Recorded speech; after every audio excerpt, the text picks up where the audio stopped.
Welcome to Unleash Your Audacious Confidence on Win-Win Women TV. This show is all about sharing the tips, tools, and techniques that will allow you to step boldly in the direction of your dreams despite your feelings, fears, or past failures. To imagine what's possible for yourself and live the life you deserve.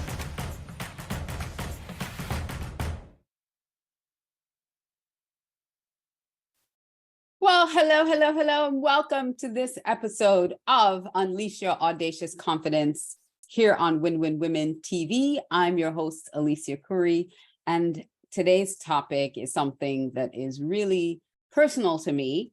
Our topic is no one can give you your self-worth. No one can give you your own self-worth.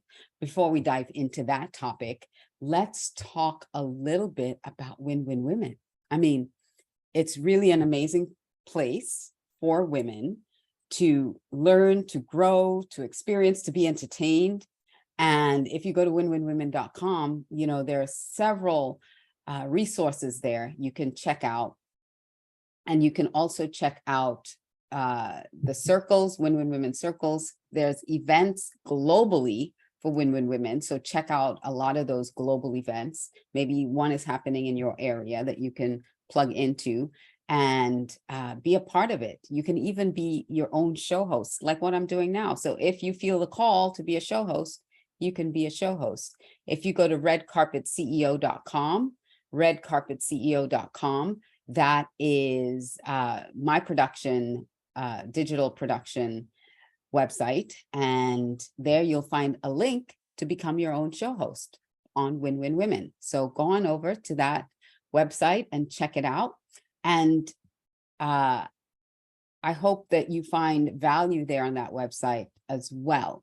So let's dive into our topic for today. Our topic, like I said, it's personal to me.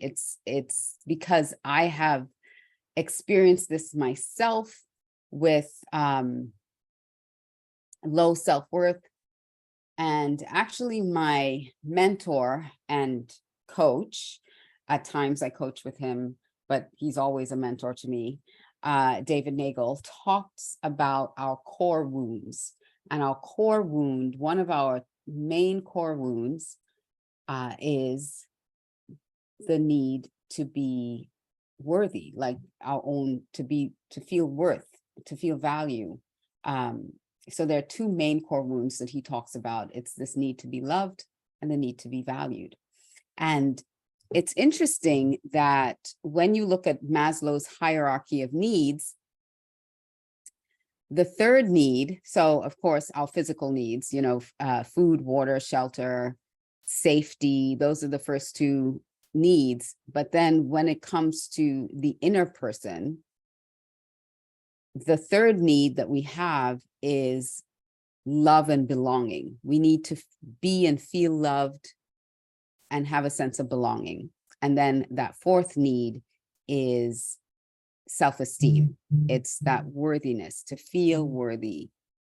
And the reason I titled this, No One Can Give You Your Self-Worth, or No One Can Give You Your Worth, it's because I know I looked for it. I was always searching for that validation, for that self-worth, for someone to recognize me as being valued and important enough or worthy enough.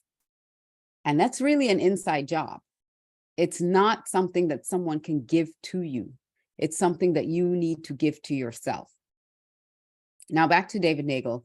He shares how when we're children and we're solely dependent on parents, we're solely dependent on the adults, that we're the only species that really is 100% dependent on everything that a parent can give us, all the way through childhood, like into adulthood, like we're dependent.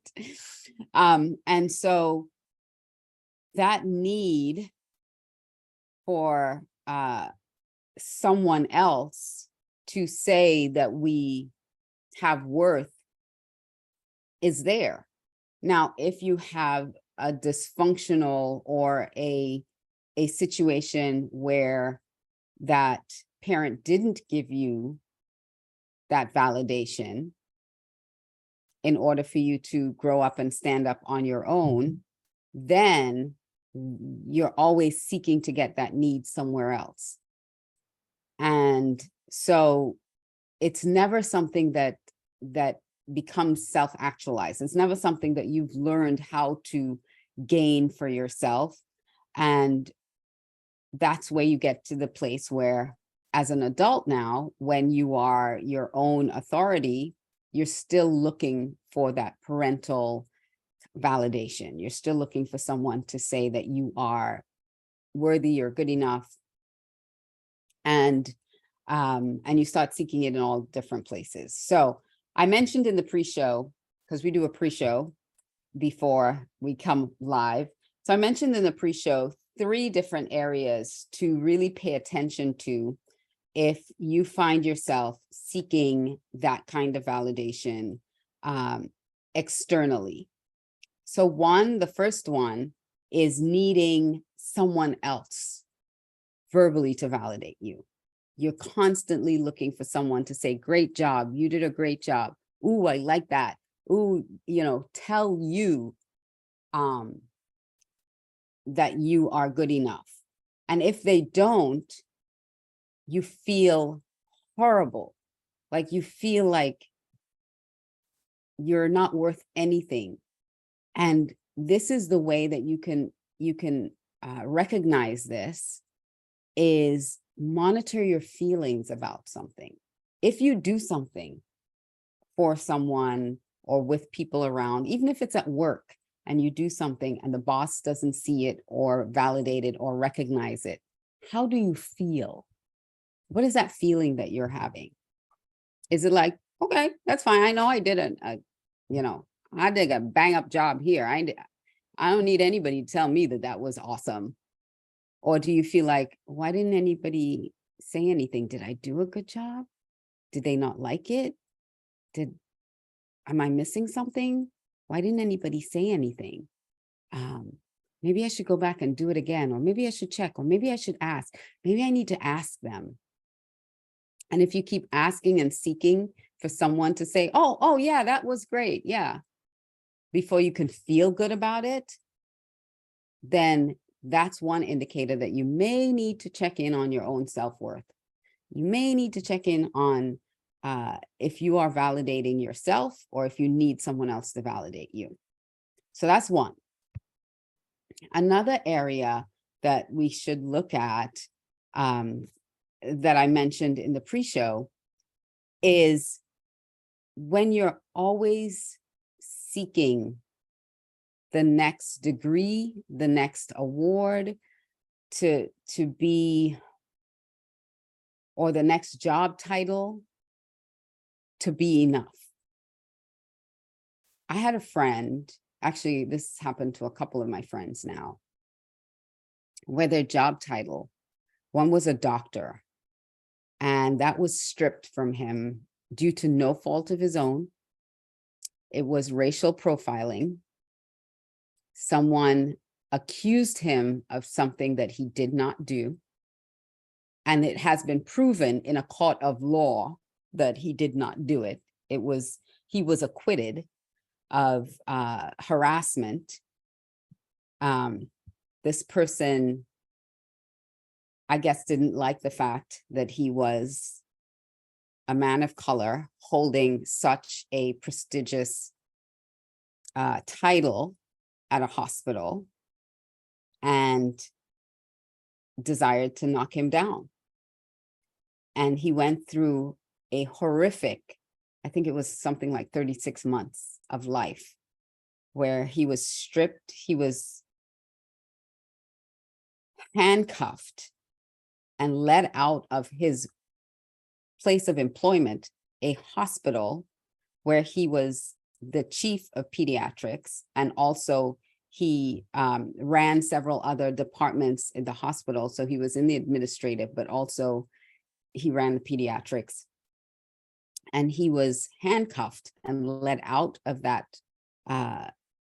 building in front of all his peers. he was put into a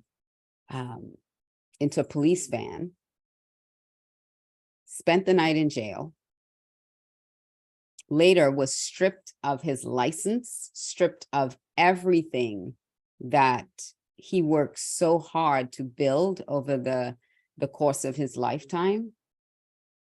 Everything was taken away from him. But he knew who he was. So while all that was stripped away, he never lost hope in proving his innocence. He never felt like his life was over because he lost his license to practice. He lost his medical license. He lost the thing that made him so special in that community. Now, for a lot of people, that might completely devastate them.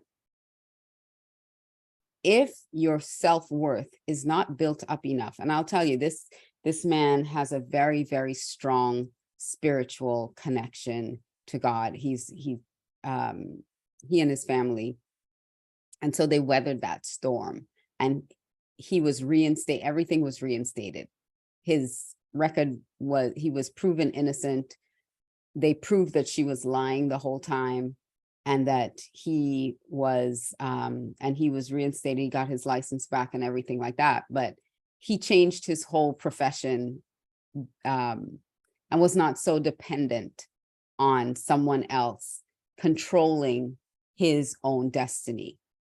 And so I share that story because on the flip side, I have another friend who, again, worked very, very hard at attaining a certain level of business where he ran this entire division in a massive company and was fired from that job. And when he was fired from that job, felt like he lost everything. And so he was more connected to the title, to the company. Like, that's where he saw his value and worth, connected to the title, connected to that hard work that he had done to get there. So when that title was stripped, he felt like he had nothing, like he was nothing. And so I share those two stories because I want you to ask yourself, where are you in that dynamic? If everything was stripped from you today, publicly, would you feel as though you are nothing?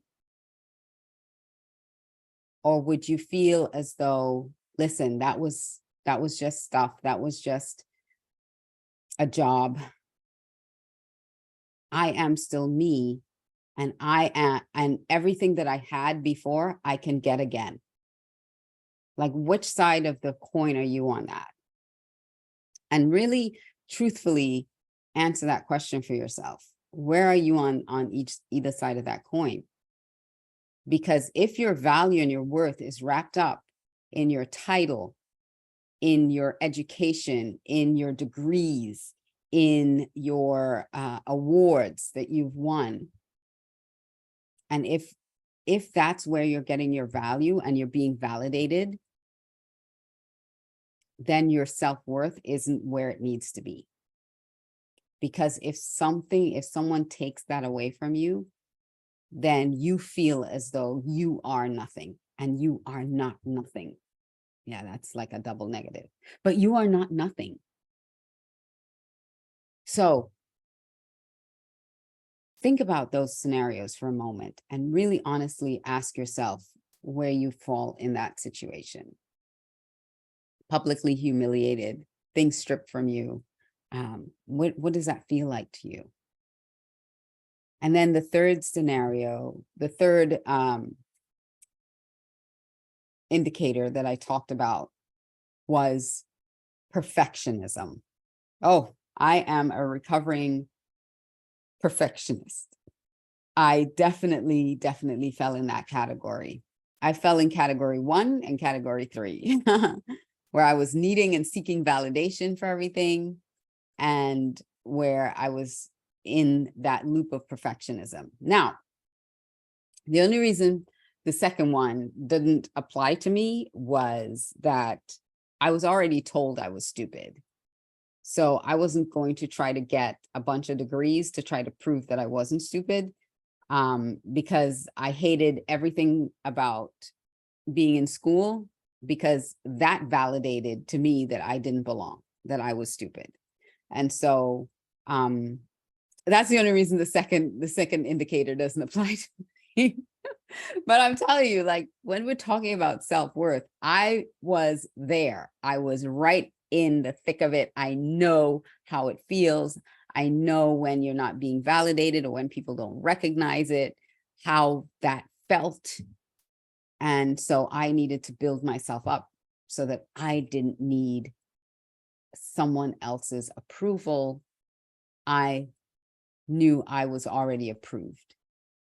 And if you are a Christian believer like I am, I'm just here to tell you that God has already approved you.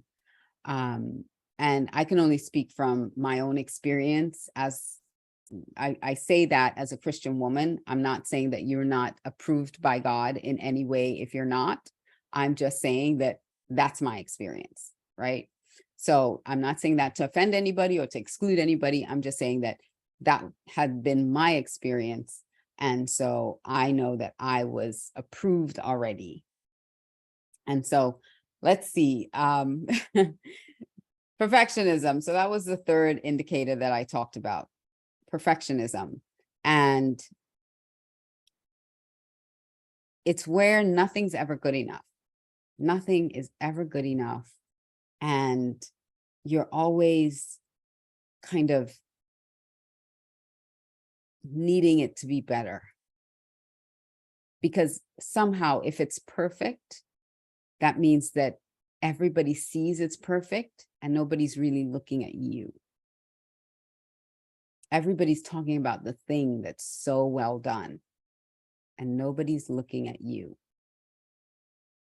And you're also into this perfectionism to prove that you're worthy, to prove your worthiness. What about doing things imperfectly? How does that make you feel? If you did something that was imperfectly done, do you kind of laugh it off and like, oh, well, I goofed.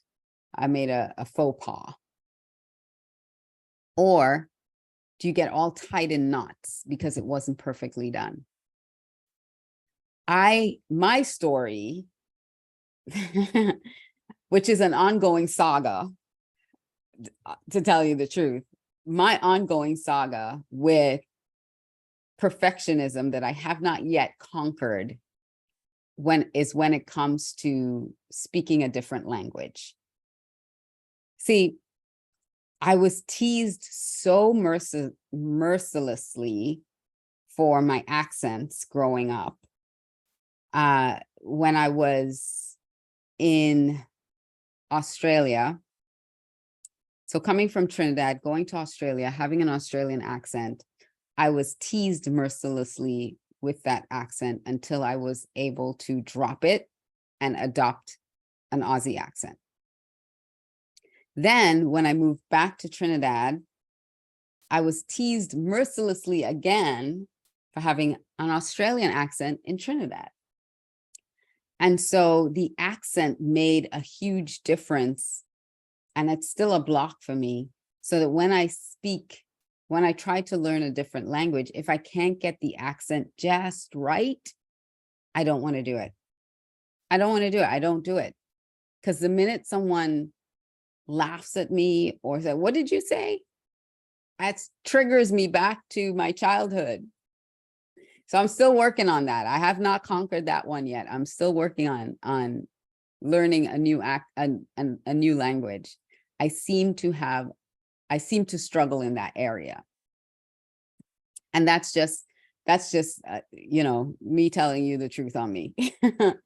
But I recognize it. I recognize it. I know where it's from.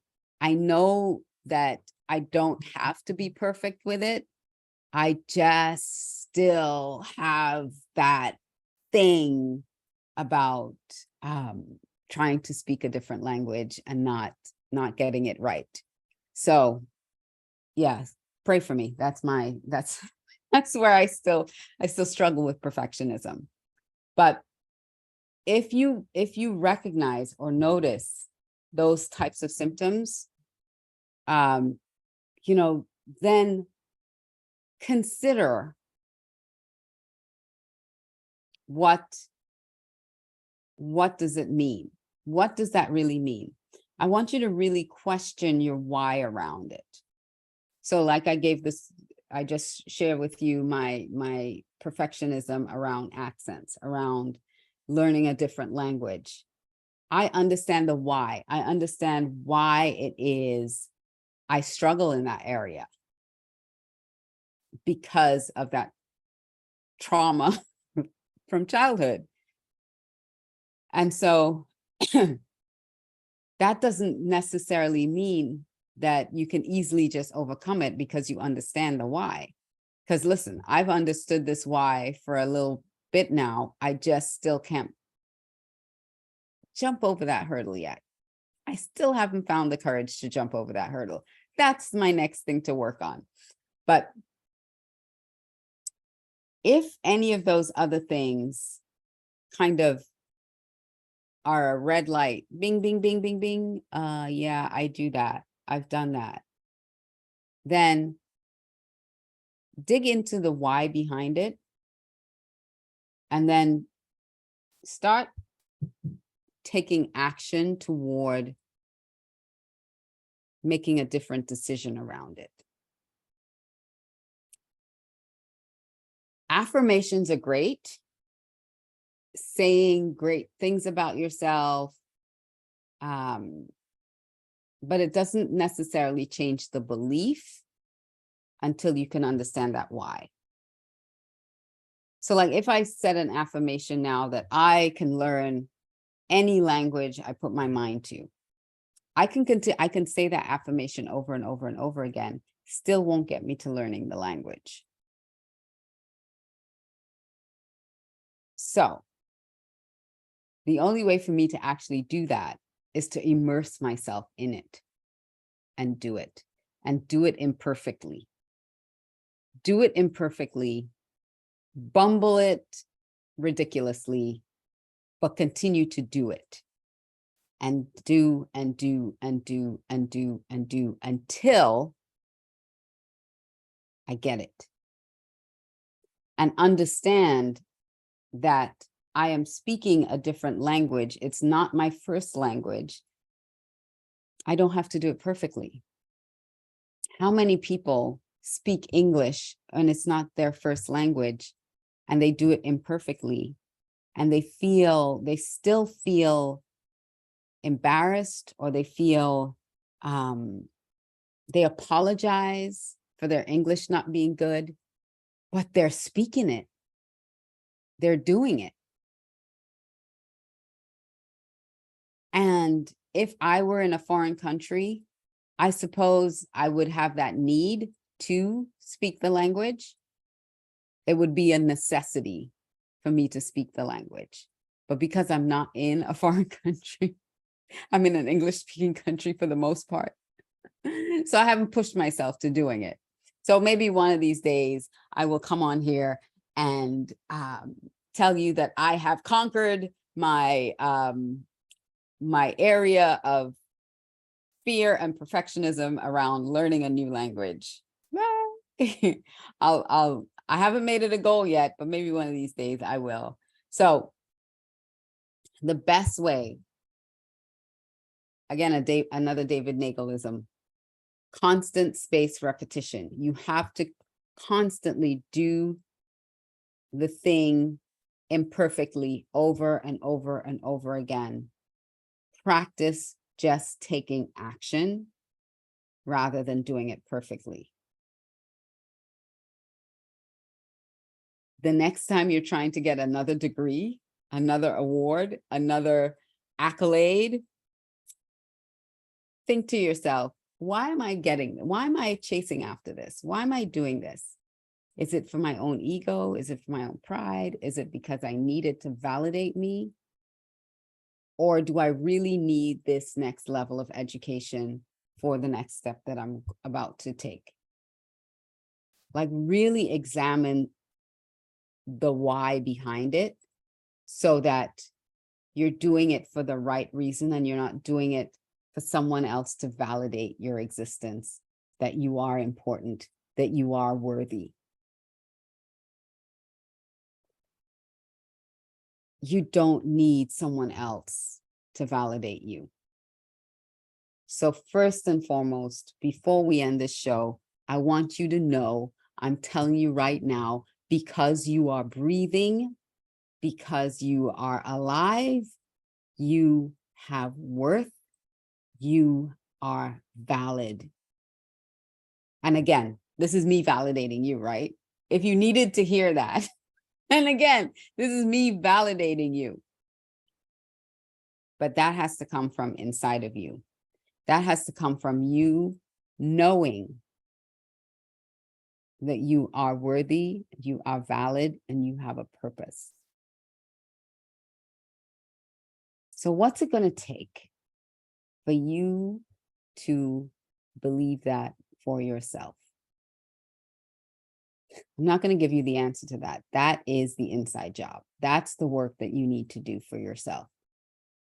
You need to ask yourself, what is it going to take for me to be worthy?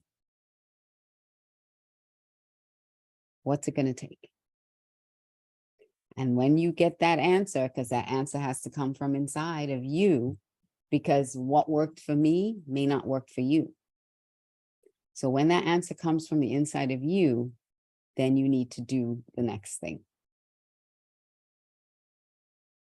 So what is it that you need to be valuable, and worthy of standing here? Because you were put here for a purpose. You really were. Even if you don't think that you were.